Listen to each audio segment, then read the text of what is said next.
வண்டி வாகனங்கள் வர்றதுக்கு எனக்கு சொந்தமாக வண்டி கிடையாது, வாடகை வண்டியில் தான் வரேன். இதில் போய் மக்களை சந்தித்து மக்களுக்கு பணி செய்யணுன்ற அளவுக்கு வாகன வசதி இல்லை. ஒன்று.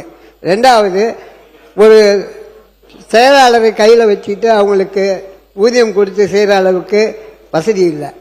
இப்படி தான் இன்னைக்கு இருக்கிற சட்டமன்ற உறுப்பினர்கள் முக்கால்வாசி பேர் இருக்காங்க. அதில் ஒன்றும் மாற்றமே இல்லை. அதில் அந்த சட்டமன்ற உறுப்பினர்களுக்கு உதவி செய்கின்ற வகையில் நீங்கள் அவங்களுக்கு வாகன வசதி மற்றதை செஞ்சு கொடுக்கணும். லஞ்ச லாவண்யம் இல்லாத அரசு அமையணும்னா நம்மளுடைய உறுப்பினர்களை நலமுடன் வைத்துக் கொள்ள வேண்டியது தங்களுடைய உண்மையான அன்போடு கேட்டுக்கொள்கிறேன். நன்றி, வணக்கம்.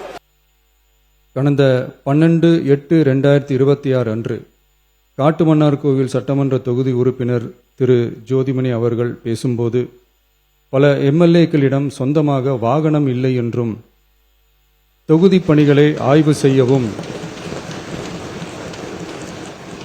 பார்வையிடவும் கடினமாக உள்ளதாகவும், லஞ்சமில்லாத நேர்மையான ஆட்சி அமைய உறுப்பினர்களின் அடிப்படை தேவைகளை அரசு பூர்த்தி செய்ய வேண்டும் என்றும் கோரிக்கை வைத்தார்.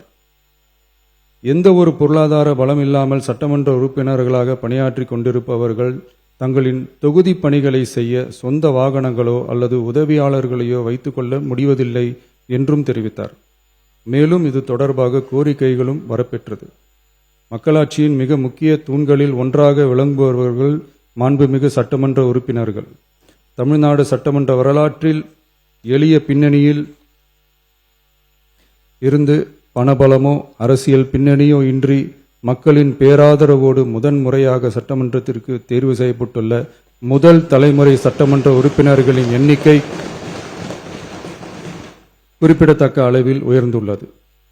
29/3/2026 அன்று நடைபெற்ற தமிழக வெற்றிக் கழக வேட்பாளர் அறிமுக கூட்டத்தில் நேர்மையாகவும் வெளிப்படைத்தன்மையுடனும் மக்கள் பணி செய்து ஊழலற்ற லஞ்ச லாவண்யமற்ற நிர்வாகத்தை மேற்கொள்வது என அனைத்து வேட்பாளர்களும் எடுத்துக்கொண்ட உறுதிமொழிக்கு ஏற்ப அதே பாதையில் தேர்ந்தெடுக்கப்பட்ட சட்டமன்ற உறுப்பினர்களும் செயல்பட்டு வருகின்றனர்.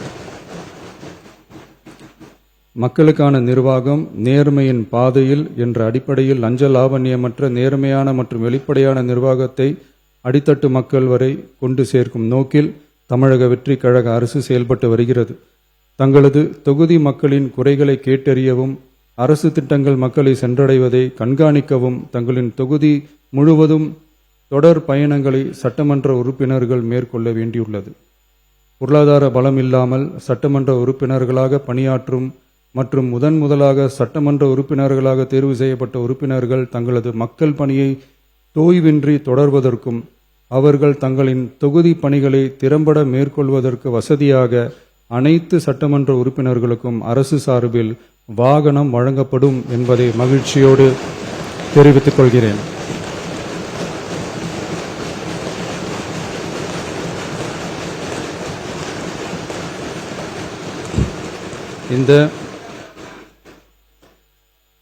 இந்த அறிவிப்பு சட்டமன்ற உறுப்பினர்கள் தங்களின் பயண தேவைகளுக்காக பிறரை சார்ந்து இருப்பதை தடுத்து அவர்கள் எவ்வித சமரசமும் இன்றி சுதந்திரமாகவும் நேர்மையாகவும் தங்களின் தொகுதிக்கு உட்பட்ட கிராமப்புற மற்றும் தொலைதூர பகுதிகளுக்கு எளிதாக பயணம் செய்து தொகுதி முழுவதும் உள்ள மக்களை நேரடியாக சந்தித்து அவர்களின் குறைகளுக்கு தீர்வு காண வழிவகுக்கும். அதோடு மட்டுமின்றி சட்டமன்ற உறுப்பினர்களின் பொருளாதார சுமையை குறைத்து கடைக்கோடி மக்களுக்கு லஞ்ச லாவண்யமற்ற நேர்மையான மற்றும் வெளிப்படையான நிர்வாகத்தை அளிக்கவும் உதவும். மேலும் சட்டமன்ற உறுப்பினர்கள் தங்களது தொகுதி சார்ந்த பல்வேறு பணிகளை மேற்கொள்ள ஏதுவாக சட்டமன்ற உறுப்பினர்கள் ஒரு உதவியாளரை நியமித்துக் கொள்வது அவசியம் என கருதப்படுகிறது.